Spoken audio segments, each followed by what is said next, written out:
Alright, I typed 40 pages of notebook notes today.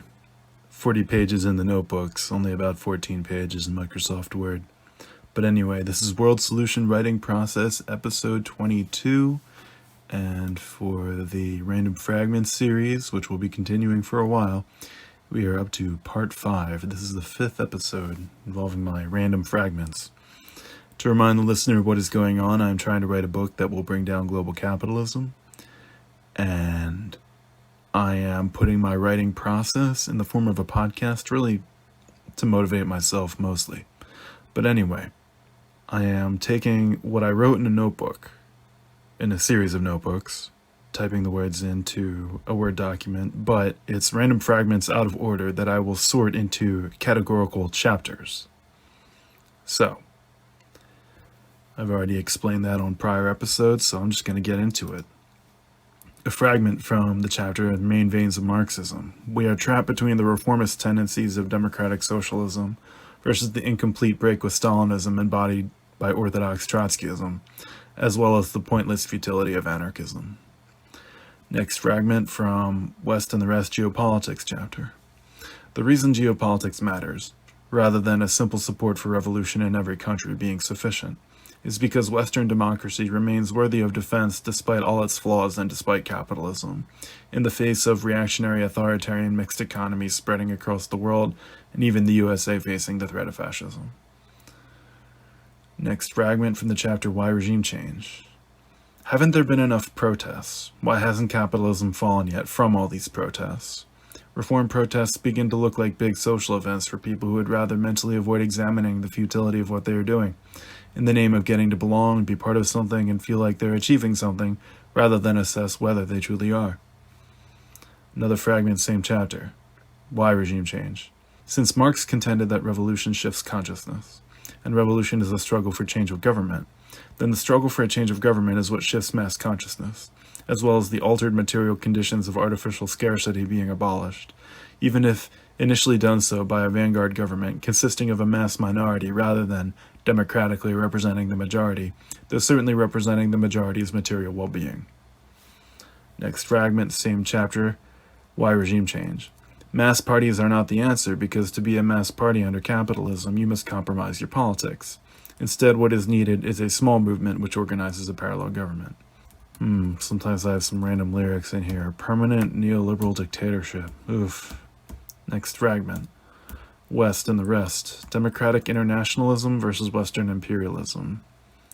These are two facets of American foreign policy that are in conflict with each other, but both do exist. American and Western foreign policy. Next fragment. How the movement grows over time chapter. We need to start not with activist forces, but with ideologically socialist forces. Next. Redistribution section. The 2008 recession is when the economy became fascist, and it hasn't changed since. Next fragment, redistribution. What redistribution can achieve is the name of the chapter, working title of the chapter. Relief under COVID was a pittance you couldn't live on. It was not a salary and it did not cover rent. Next fragment, multi-party socialism chapter. Excluding capitalist parties is a democratic measure.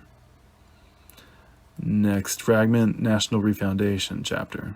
Nationalism gets things done, infusing movements with the energy of realism, and being able to function in a cohesive unit capable of action. And like dictatorship, nationalism is bitterly divided between positive and negative usages and examples, some revolutionary and others reactionary.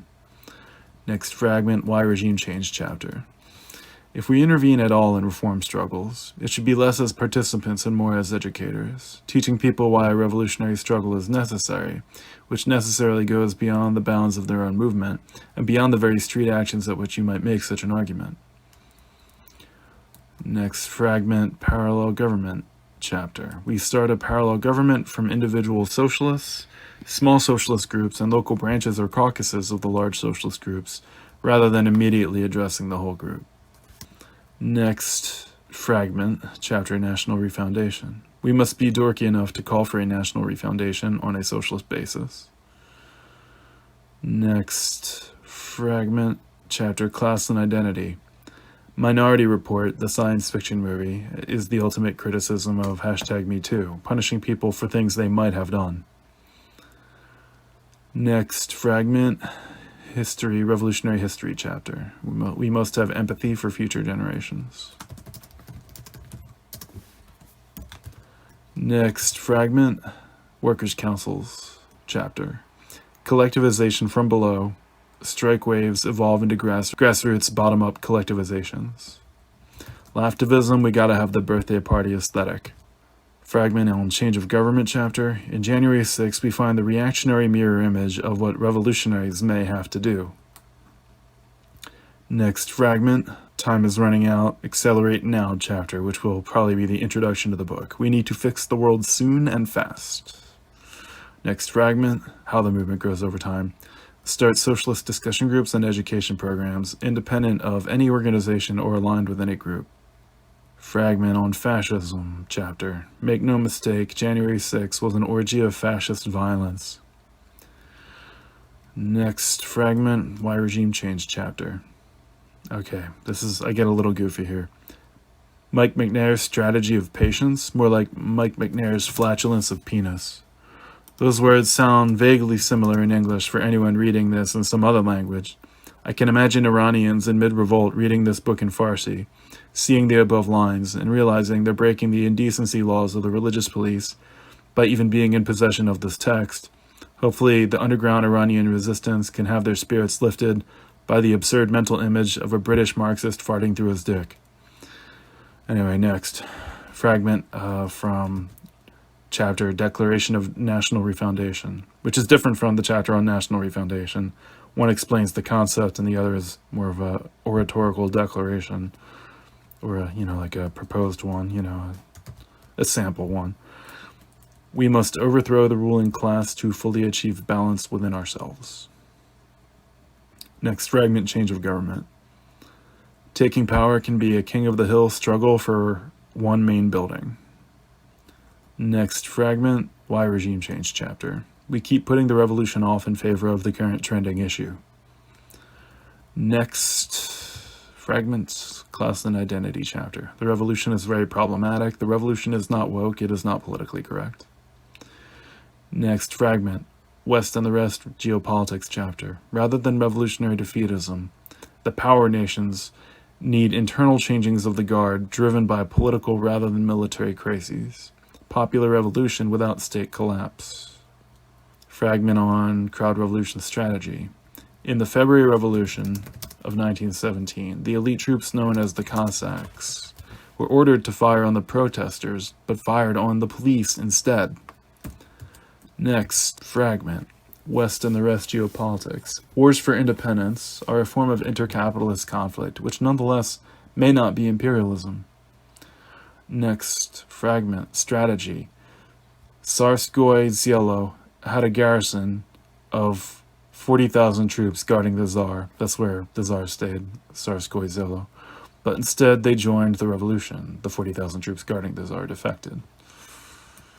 Okay, I think I've said this already, but in this next fragment, it's how the movement grows over time. 4 initial steps. You start a discussion group, then a parallel government roleplay simulation, then parallel government formal formation, then finally small street actions and outreach. And I should revise that to small scale anti-government protests and outreach. Next fragment, Laftivism chapter, which is part of a section within the nonviolence chapter. Parallel government is intrinsically surrealist Laftivism, simply by being so vast and bold, yet so necessary. Some comedy. How dare you expect me to support my assertions? Next fragment. Nonviolence. The backfire effect doesn't always work immediately. State repression is sometimes temporarily effective. The backfire effect works over time if the strategy is maintained. More comedy on redistribution. All those science fiction movies where humans are the good guys are false advertising.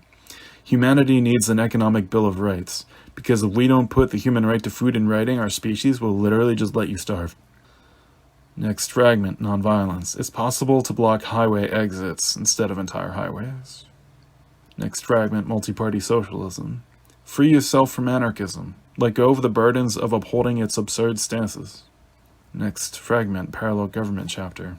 The key elements in parallel government are simply the will to exist, persistent denunciation of the ruling government as illegitimate, and remembrance of the humanitarian necessity of your task.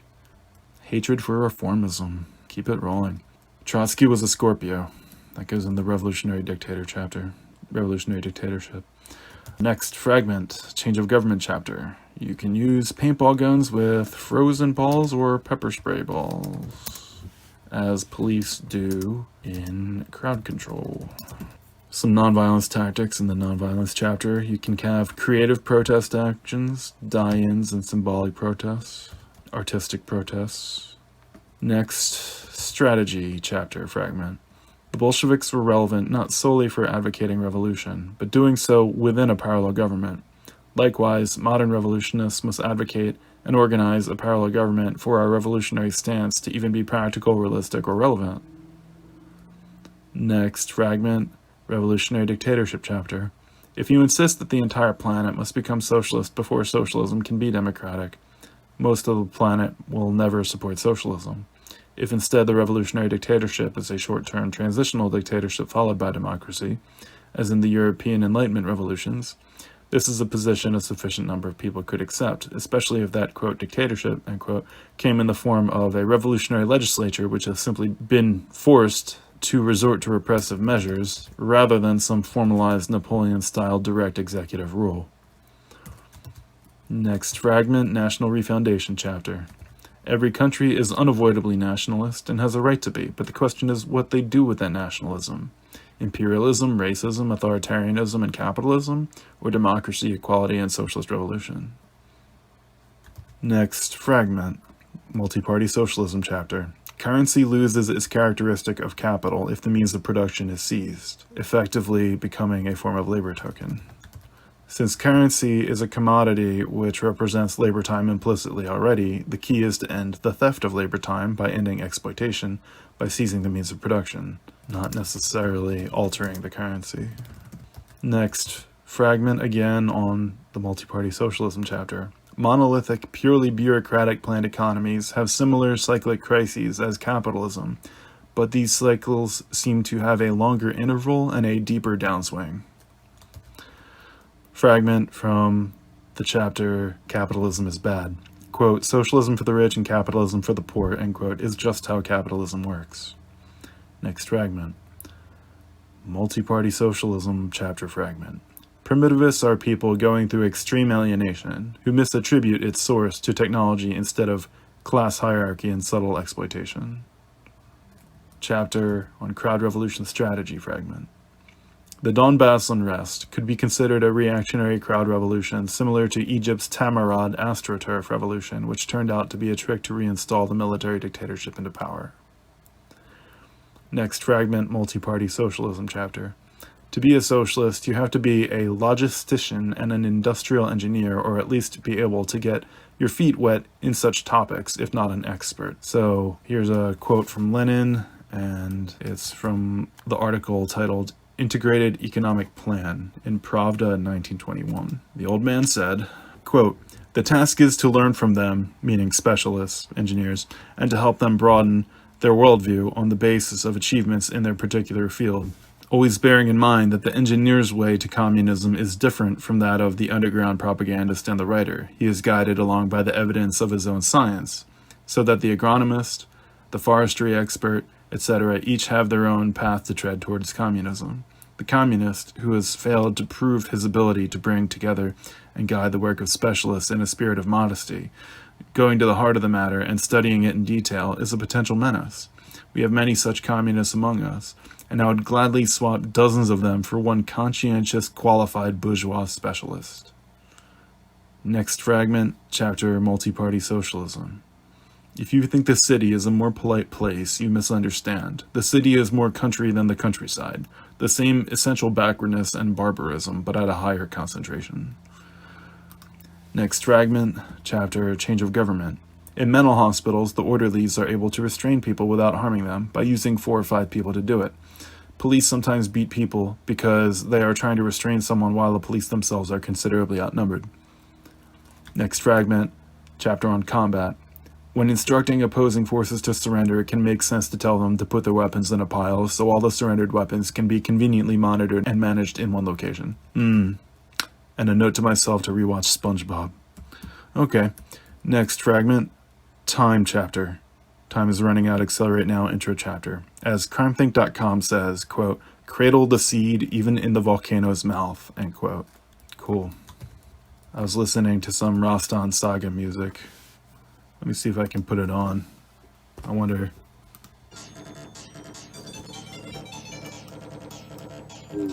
You like that chip tune? Oh yeah.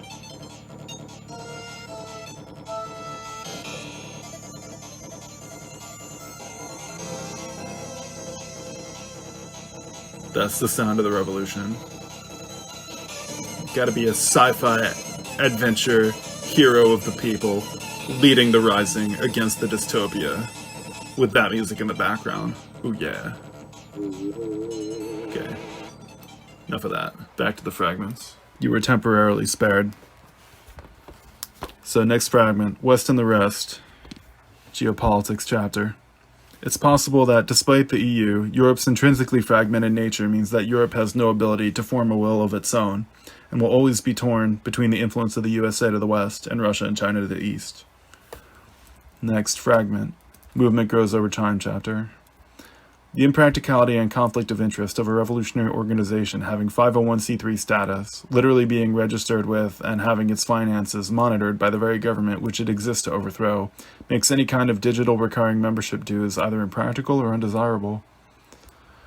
Next fragment, change of government chapter. During the storming of the Winter Palace, the Bolsheviks came up through the infrastructural tunnels beneath it, at least at first. In January 6, the front tunnel of the Capitol building was never taken despite protests entering from side windows. You can watch YouTube footage of the entire battle at the front gate. Even despite the overall building being taken by the protesters, the front gate never fell. Therefore, frontal assault is often not a wise plan of attack and makes more sense as a surprise counterattack when defending against flank attacks like Napoleon at Austerlitz, and is not likely to be relevant to a regime change operation except as a diversionary attack distracting from the more decisive points of entry. Next fragment, parallel government chapter. The Chinese People's Political Consultative Conference could be compared to the USA's First Continental Congress, though the founding Congress of the Chinese Communist Party could also be compared to this. Next fragment, how the movement grows over time chapter. It is acceptable to steal the beautiful sun rays of light from Maoist aesthetic, parenthesis, also used by the fascist Japanese probably earlier, end parentheses, while firmly rejecting Maoist politics. We must imagine beautiful shining rays of non-fascist, non-Stalinist, non-Maoist, revolutionary democratic socialism. Next fragment, how the movement grows over time chapter. In the US, it may make sense to organize among Russian Americans and Russian immigrants. Next fragment, chapter, National Refoundation. The working class is the people and the people is the working class. Another from National Refoundation, the Socialist 1776 will be an American 1917. Next, geopolitics chapter. Russia may be a better place to have a democratic socialist revolution than China, because instead of struggling against authoritarian socialism, or at least a watered down form of it, as in China, the situation in Russia is the struggle against authoritarian capitalism, which has much less social legitimacy. Next fragment, chapter on fascism. It may seem foolish to wage a revolution against capitalism in the midst of an anti-fascist struggle, but in practice, this is the only way to even win the anti-fascist struggle. Next fragment, why regime change chapter. Whereas many revolutionary socialists conceive of social democracy as transitional to revolutionary socialism, it's important to realize that social democracy does not think of itself this way. Instead, social democracy conceives of itself as the finished goal. And also many social democrats conceive of essentially capitalist welfare states as the finished goal. This is why social democrats throughout history have often played a repressive role against revolutionary socialists.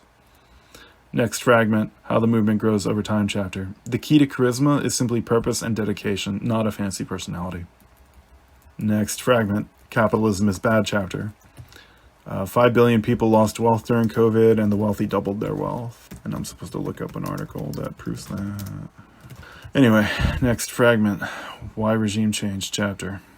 Perhaps activism doesn't have to be 100% abandoned so much as recognized for being a danger, which must be heavily balanced with internal education and concrete revolutionary preparation.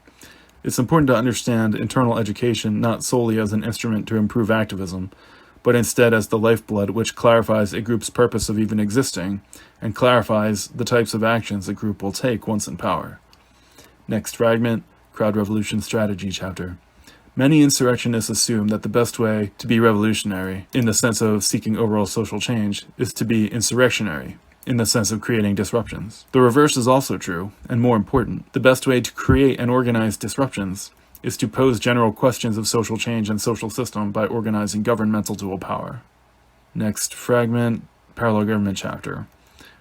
We must reject the notion that a parallel government can only be organized out of a mass struggle.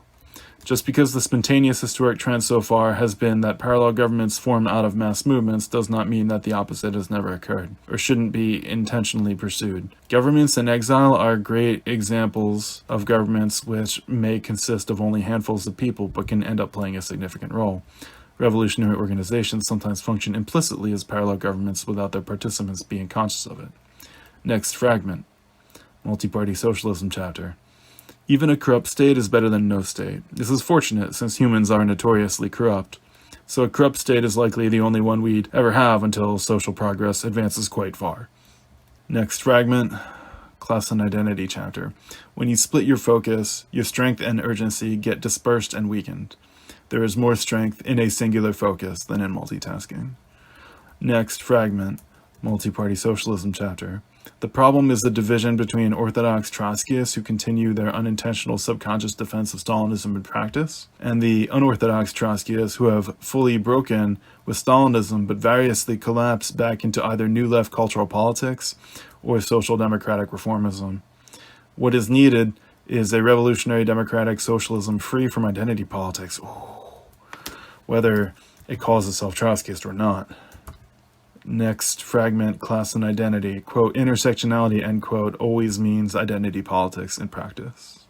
Identity politics then starts out as innocuous advocacy of harmony and coexistence and then quickly spirals every time into privilege theory, reverse racism, reverse sexism, and psychologically damaging struggle sessions. White guilt and male guilt are the opposite of the class rage that is needed to overthrow a regime. Next fragment, West and the Rest Geopolitics chapter. Trotsky was born in Ukraine, but to make revolution he traveled to the imperial center which dominated Ukraine, that of Russia. Next fragment, Parallel Government chapter. The Indian National Congress started from a handful of people. In 1964, the first Arab summit voted to organize the Palestinian summit. I believe the Arab summit was run by Nasser in Egypt, which became the PLO and was taken over by Palestinian locals. In May 1964, the first Palestinian National Council occurred in Jerusalem, establishing the PLO. Next fragment, Laftivism, Nonviolence chapter. To be a Western revolutionary socialist leader, you must be a comedian, but to be a comedian, you must be a revolutionary socialist leader. Next fragments, Movement, how the movement grows over time. Agitation for a revolutionary government requires leaflets, zines, slogans, and chants on that precise topic. This may take some creative work. Next fragment, West and the Rest Geopolitics chapter. Decisive revolutions in the West are likely to occur as an echo of the shockwave from democracy revolutions in other parts of the world, such as the Middle East or Russia. Next fragment, Movement Grows Over Time chapter. Unless you have a deep belief that the particles and persons of the world arrange themselves into increasingly universal, synchronized, and therefore rational and ethical configurations and arrangements over time, you are effectively not any kind of progressive and might as well be a capitalist cynic. Next fragment, How the Movement Grows Over Time chapter also. The problem is that the world needs socialism, but most socialists are bullshit, parentheses, don't dare soften this criticism, bullshit is the exact correct word, end parentheses. There is no way around this. We will simply have to wage a unification war of struggling with each individual socialist and other non-socialist humans until they are non-bullshit socialists. Maybe I should just hold a parliament with myself in front of other people. Anyway, time is running out, accelerate now fragment. How can you disintegrate the status quo when the status quo is disintegration, except by forging a new order? Oh man, I go on this whole comedy routine tangent about how I am an artist, and I am a fancy pants, long live my artistic megalomania. I am fickle and temperamental, I don't know what I want, how dare you expect decisiveness. I am socially inept and all my art is thinly disguised propaganda serving an ulterior agenda. Art is conflict, why do I have to share art with peasants like yourselves? Anyway, Laftivism section from the nonviolence chapter, a fragment. There's some Marx quote about coming together for practical propaganda, but coming away desiring society. I will see if anyone on the internet helped me find that quote. I'm betting they didn't. It's looking like a no. Oh well, hopefully I'll find it someday. Next fragment, nonviolence chapter. Make a note to myself to look at the Wikipedia timeline of Extinction Rebellion actions. They've done a lot of creative stuff like hitting art with paint in protest of climate change. Next fragment, multi-party socialism. Is democratic socialism really socialist? And if it's not socialist, is it really democratic? If it's not really socialist, is it really democratic? I am the tip of the spear, long live my vanguard consciousness. That was from my comedy routine. Anyway, next fragment, why regime change chapter. We really have to shock and jolt these democratic socialist politicians with just how weak and compromised their overall politics really are. We must insist they embrace a far more fundamentally socialist democratic socialism. It's sad we must insist that democratic socialism must be truly socialist, and it is absolutely the case that we must. Next fragment, why regime change chapter. Not only must we get completely fed up with reformism, but we must also get completely fed up with the mealy-mouthed reformism that waffles back and forth over whether it is really reformism. Quote, or is reformism really even a bad thing, the conflicted reformists suddenly ask after claiming for years that they weren't really reformists. A democratic model of socialism does not need to hide itself behind this fundamentally capitalist politics that is socialist reformism, socialist in name only. A democratic model of socialism may utilize electoral openings, but will have to do so on the basis of a much greater level of aggression and confrontation, at the level of speeches on the floor of Congress being directed explicitly at the illegitimacy of Congress and the need to replace Congress with a separate socialist legislature. Just because Jimmy Dore may be a deranged anti-vaxxer doesn't mean that he was wrong to demand a roll call vote for universal health care. If AOC won't even demand a roll call vote for universal health care, how can we possibly expect her to demand a revolution against Congress from the floor of Congress, the actual Bolshevik electoral position? If we cannot imagine elected socialists doing this kind of thing in American circumstances, which is understandable to not imagine that given the extra barriers, then we should massively deprioritize electoral work in favor of organizing a socialist parallel government. Still, if someone even in a local office did this, it would be a major step forward. Next, Fragments, Change of Government chapter. The storming of the Winter Palace was weirdly like the storming of the Capitol in the Hunger Games. Next fragment, Why Regime Change chapter. The critique of reformism may seem obtuse because at some level it is radical in its simplicity. At some point, all the shades of nuance must be swept away for anything to happen, instead of remaining an eternal discussion and unfulfilled idea. Conflicts must be brought into a hard binary to be resolved, as the class struggle gradually sharpens toward its conclusion. Next fragment, Comedy. Art is whatever I feel like doing, not what you feel like doing. Fancy pants, fancy dance. I'm so fancy, fancy me. Next fragment, Laftivism chapter. Realistically, the only way to build a parallel government is art, music, and comedy, because the reform movements will only drag us into their own dead ends, and God knows our brains need a break from all this dry political education.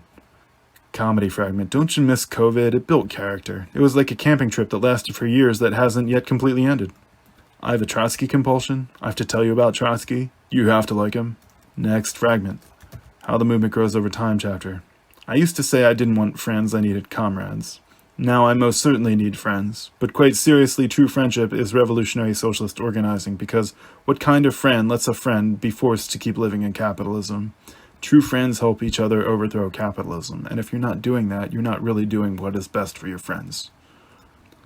Ooh, got some weird torture dictator comedy, so just some notes on various African dictators and horrible things they've done. This is from my comedy routine. Former dictator of the Congo, Mobutu's title was, quote, the all-powerful warrior who, because of his endurance and inflexible will to win, goes from conquest to conquest, leaving fire in his wake, end quote. He might as well be Daenerys Stormborn of the House Targaryen, Queen of the Seven Kingdoms. During the famous boxing event, the Rumble in the Jungle, Mobutu had his forces torturing political oppositionists immediately underneath the boxing ring, but no one could hear it because of the cheering for the boxing match. Next, dictator Macias of Equatorial Guinea gathered 150 prisoners into a football stadium on Christmas of 1969 and had them shot while Those Were the Days was playing over the loudspeakers, and the executioners were wearing Santa Claus costumes. Truly, those were the days. When Macias was overthrown, he was sentenced to death 101 times. The dictator Obiang of Equatorial Guinea dealt with his opponents by cannibalistically devouring them. In the Central African Republic, the dictator Bokassa worshipped Napoleon and coronated himself in imitation of Napoleon, renamed his country the Central African Empire, and fed criminals to crocodiles, lions, and himself. West and the Rest geopolitics fragment. Ultimately, if the West doesn't like third world authoritarian communism, we will have to provide a better counterexample of a more democratic socialism which we practice ourselves, implementing it in our own countries.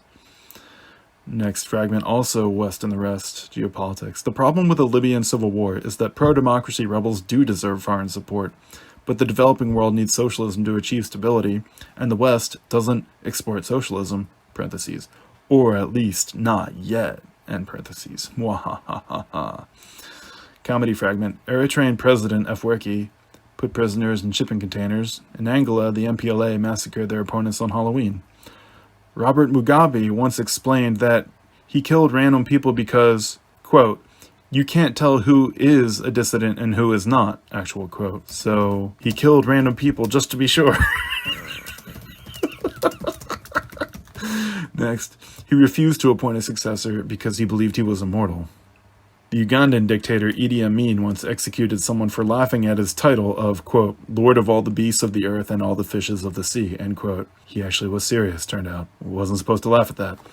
Anyway, I am an artist, Nanny Nunu. You may think one such as I am unworthy of executive power. The problem is there's no one else. The person you would substitute for me out of a cowardly desire for respectability would never be sufficiently defiant against the constraints of the system and the respectability politics of capitalism. My unrespectability is my revolutionary legitimacy. And the older I get, the more I find myself asking, why should participation in the revolution be optional? Fragment for the parallel government chapter. We must construct socialist legislatures from scratch while the old order still stands. Without this, no progress will occur in the protest movement, in the labor movement, or in society in general. Next fragment, West and the Rest geopolitics chapter. To start a viable socialist revolution, you don't need just any country, but a major power country, and the USA is the best superpower to ensure that socialism will be democratic, other than the less unified and centralized Europe, which could suffer from fragmentation. Next, Fragments, combat chapter. The entire point of surveillance is to discourage activity through fear. So in many regards, surveillance is defeated by disregarding and defying that discouragement by simply persisting in activity despite the surveillance. The best way to defeat the surveillance is to do whatever you are going to do anyway. Usually the best countermeasure is to ignore it. This applies more in Western capitalist pseudo-democracies than in open dictatorships. Crowd Revolution Strategy, chapter fragment. The Aurora Mutiny in February 1917. An officer on the Aurora tried to impose order by firing a shot in the air, but was overthrown by his own sailors anyway. Okay, I'm making note to myself to call bullshit on Ralph Miliband in the Why Regime Change chapter. Jacobin is all about Ralph Miliband and his genius electoral path to socialism, but it's a bunch of bullshit. So anyway, Jacobin magazine, that is. Next fragment, parallel government chapter. You can't immediately build workers' councils, but you can immediately build a legislature. Next fragment, parallel government chapter. You can have online concerts and performance art exhibitions over Zoom calls for parallel government building. Comedy fragment. The American Lenin probably lives with their parents. Next fragment, West and the Rest geopolitics chapter. Taiwan, South Korea, India, Japan, Australia, Vietnam. I'm making a Southeast Asia power play, baby. After we have this revolution in the Western world, I want to spread it to Southeast Asia, and then we can begin exerting the influence into China from Southeast Asia. Hey, look at all these Southeast Asian countries doing revolutionary democratic socialism. Why don't you come back over here towards the true socialist path, China, from your authoritarian mixed economy model? You know you like what we're doing over here, that kind of thing. So, next. Fragment for the class and identity chapter. Seizing the means of production and redistributing the wealth is the best thing we can do for oppressed identities, and will disproportionately benefit them, as well as remove the profit motive driving institutional reproduction of bigotry. Comedy fragment. Imagine a utopia. Everyone has everything they need. We invest in biotech. Everyone lives forever. We make cool art. We explore space. We take psychedelics. It's the best. Why wouldn't we do this? All we have to do is accept my provisional executive authority, put all the rich people in the wood chipper, and put all the reactionaries in the meat grinder. I'm not so bad. And as far as the wood chipper, you know you want to. Anyway, next fragment. Main veins of Marxism chapter. It is true that third camp Trotskyists consider themselves Trotskyists against the protests of Trotsky himself, who said about them, quote, "If this be Trotskyism, then I at least am no Trotskyist," end quote. However, these revolutionary democratic socialists are far too close to Trotskyism on most political questions to fully reject that label or heritage. It is tempting to collapse fully into democratic socialism to avoid this problem of labels, but democratic socialism is far too heavily infected with social democratic reformism to rely on the label of democratic socialism alone. Thus, a third camp socialism, or a non-Soviet revolutionary socialism, in practice dwells in the border regions between democratic socialism and Trotskyism, and on the basis should affirm both labels while also qualifying them. And that's a quote from Trotsky's book, In Defense of Marxism, where he just goes whole hog condemning the third camp tendency. Trotsky's worst work ever. Poorly written also. It's just a compendium of letters and essays. Anyway, next fragment, multi-party socialism chapter. Anarchists are strangely Stalinist in their dictatorial insistence on statelessness, strangely reactionary in their effective obstruction of the only true option for human liberation, that is revolutionary government. Next fragment, National Refoundation chapter. Given that the revolution must be global to be sustained, but begins in specific nations, the United States is the best place that could manage, quote, socialism in one country as a transitional rather than permanent orientation, and could subsequently win the ensuing global geopolitical struggle for global revolutionary democratic socialism, achieved by a combination of contagious crowd revolution with more classical geopolitical struggle on an economic, diplomatic, or military basis. Next fragment. Comedy. The decade of the 2020s, when everyone thinks they're a body language expert human lie detector, but everyone is also a liar themselves. To be a revolutionary dictator, you have to be absolutely shameless. Next fragment, National Refoundation chapter. Virtual tie in Iowa will be the battle cry of the revolution. This, of course, is a reference to Bernie Sanders' results in the 2016 Democratic primary. So the history of American socialism would involve the early anarcho-socialism of Eugene Debs and the IWW in its heyday, communism in the 1930s labor movement, the 1960s New Left, 1980s punk rock, which was most closer to Marxism than people realize, not just adjacent to it, but literally with a significant Marxist participation, the anti-globalization movement in the 90s, the Iraq War protest movement, Occupy Wall Street, Black Lives Matter, Bernie Sanders, the George Floyd protests, Gaza protests. That's kind of what socialists have been up to in our lifetime. Next fragment, Declaration of National Refoundation chapter. If we do not overturn our subjugation, we pass it to the next generation and to the youth of our own time. Parallel government fragment. In 1860, there was a South Carolina Declaration of Secession. Its politics were pro-slavery, but it's interesting that such an event even ever occurred in the United States. Next fragment, chapter on combat. What the revolutionary forces lack in training and patience, they possess in the morale given by righteousness of a cause, and the lack of investment of the defending security forces in the moral bankruptcy of defending the system. Okay, some more comedy. Psych yourself up for the revolution. To psych yourself up for the revolution, you cut yourself off from society completely. Watch American Revolution movies, back-to-back with Russian Revolution movies, interspliced with crowd revolution documentaries, mixed with sci-fi dystopia revolution movies, and the occasional lighthearted comedy so your brain doesn't explode and you do your Tai Chi and your yoga to balance it all out so you don't short-circuit. Sometimes I watch the Badger Mushrooms video and do the dance and march in place. I watch the George Carlin American Dream monologue, go to shows, take psychedelics, charge headlong into rows of riot police like a football player, dance by myself to stay in shape, keep my dance moves sharp. Next fragment, combat chapter. In guerrilla wars, some forces have historically ambushed the other side not to kill but to compel surrender and to seize the firearms of the other side for building the Revolutionary Army. Next fragment, class and identity chapter. We have to go back to, quote, "We are the 99%," end quote, a slogan that got completely dropped during the anti-Trump protest movement and ever since, but was popular in the time period between Occupy Wall Street and the rise of Trump. Next fragment, Laftivism. Laftivism is the weapon of the people's liberation. Trotskyist anarchist tactical unity on the basis of weird art. That is actually a Trotskyist position. When he was living in Mexico, he wrote some manifesto about how, Trots and anarchists should unite on the basis of weird art. I wonder if I can find it. He was basically saying, it's called, wow, I can't believe I found this. It's called Manifesto for an Independent Revolutionary Art. It was critical of both capitalism and Stalinism, and said art must be both anti-capitalist but also anti-Stalinist to be truly free and truly art. I agree.